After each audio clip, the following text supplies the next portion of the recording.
O Reino Unido e os Estados Unidos, com o apoio da Austrália, do Bahrein, do Canadá e dos Países Baixos, lançaram durante a noite ataques aéreos maciços contra mais de uma dezena de locais usados pelos rebeldes Houthi, apoiados pelo Irão, no Iémen. Nos últimos 2 meses têm levado a cabo ataques contra navios mercantes ocidentais numa alegada manifestação de apoio ao Hamas na guerra contra Israel. A ação envolveu mísseis Tomahawk lançados por navios de guerra, submarinos e jatos de combate, confirmaram as autoridades.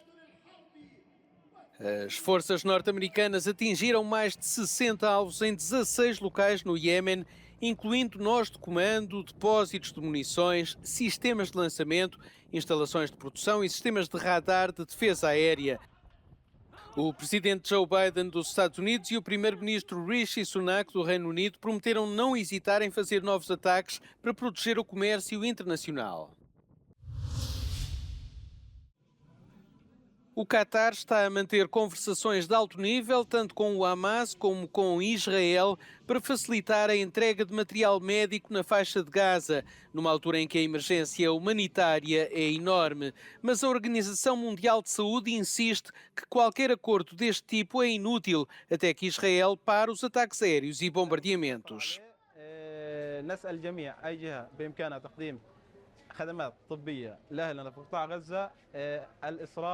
وتقديم الخدمة بشكل عاجل لأن الوضع أصبح كارثي بشكل كبير وأصبح لا يمكن السيطرة عليه. O Ministério da Saúde de Gaza, controlado pelo Hamas, atualizou o número de mortos para 23.469 desde o início do conflito. A campanha militar de Israel na faixa de Gaza é já considerada uma das mais sangrentas da história.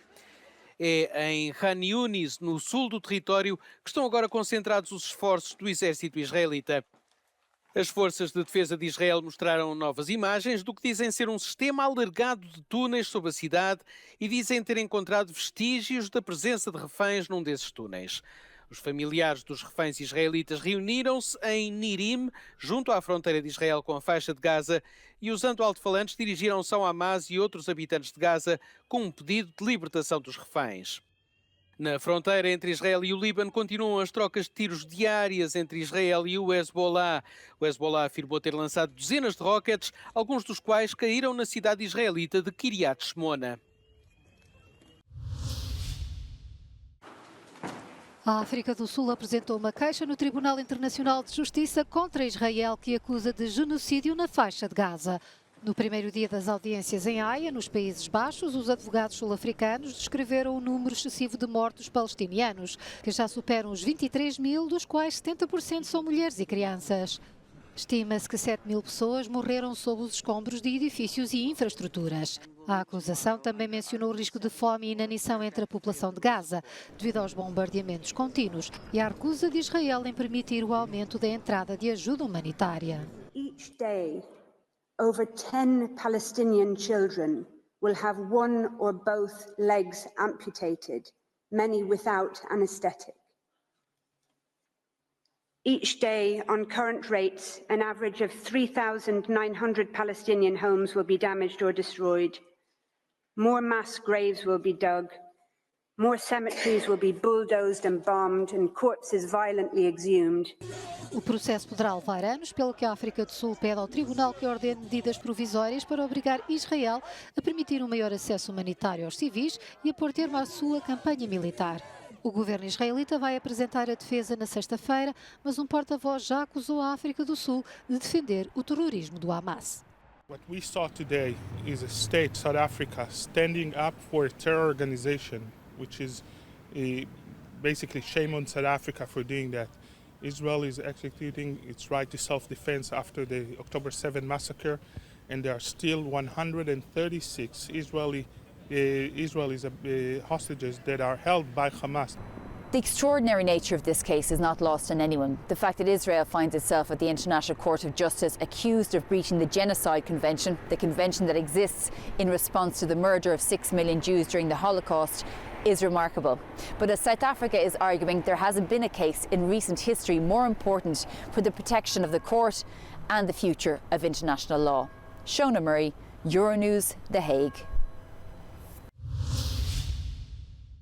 O presidente da Ucrânia esteve na Letónia na quinta-feira, onde foi assinado um acordo de cooperação técnica e financeira entre os dois países. Isto é ainda mais fulcral para Kiev, dado que a ajuda militar norte-americana se encontra num impasse. Durante a sua visita, Zelensky expressou o desejo de que na próxima cimeira da NATO sejam revelados grandes passos que aproximem a Ucrânia da aliança. Чим менше кроки України до наближення до НАТО, це говорить про те, що тим більший страх у когось перед Росією.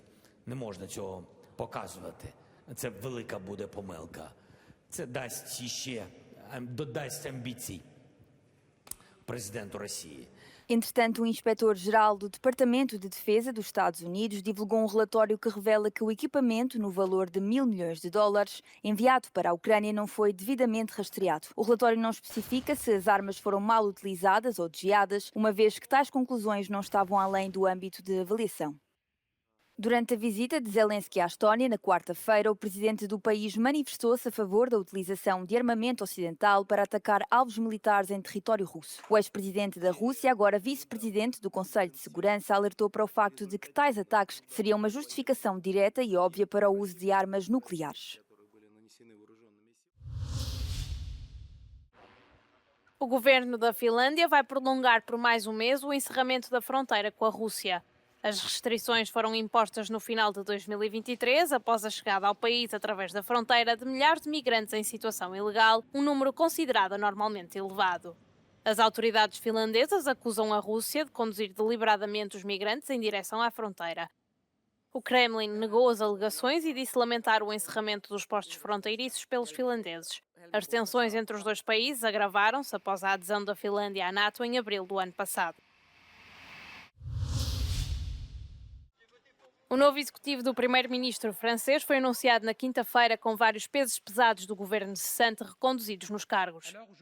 Rachida Dati, ex-ministra da Justiça durante o mandato presidencial de Sarkozy, é a grande surpresa do novo governo liderado por Gabriel Attal. Stéphane Séjourné, eurodeputado francês e líder do partido do presidente Macron, vai assumir a pasta dos negócios estrangeiros e assuntos europeus. Entre as figuras do anterior executivo agora reconduzidas estão Gérald Darmanin como ministro do Interior e Éric Dupond-Moretti como ministro da Justiça.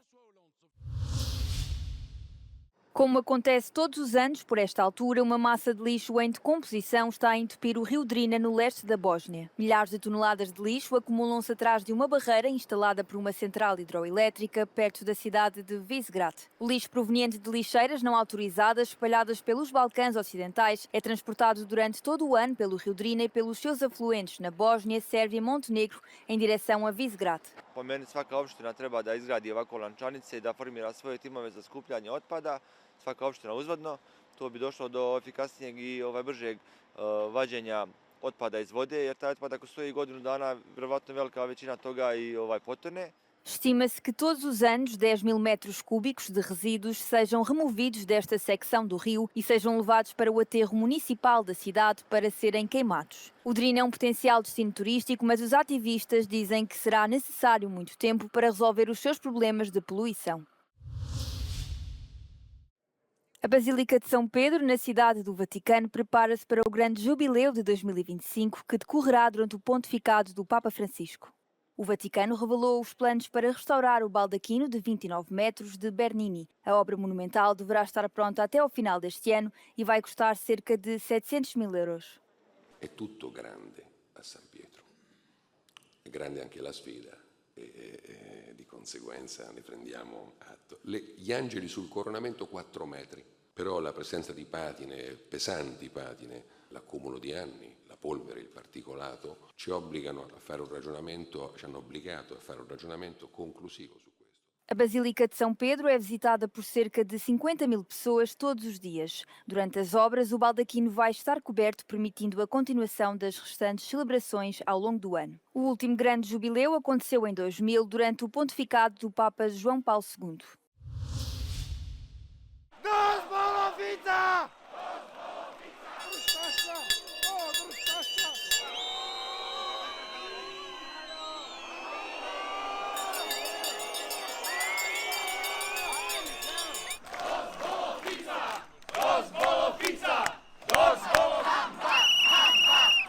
We're here to show our support for and solidarity for democracy and the rule of law.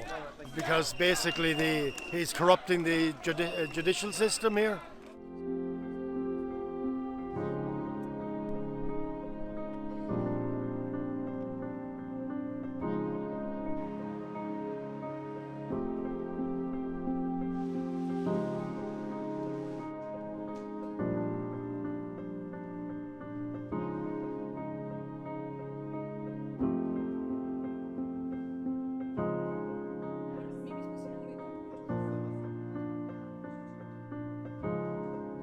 Verejná korupcia sa vlastne na Slovensku deje práve v oblasti, ktorým sa aj naša nadácia najmä venuje, a to je verejné zákazky, štátne zákazky. Potom je to vlastne konflikt záujmov u politikov, keď uprednostnia vlastné záujmy pred verejným záujmom a vlastne ako korupcia. Práve v tejto oblasti sa za posledné roky udiali najväčšie policajné zásahy a niektoré z týchto politicky citlivých káuz sú už aj pred súdom. A vlastne sa ukázalo, že tá korupcia siaha až naozaj k najvyšším priečkam v politike.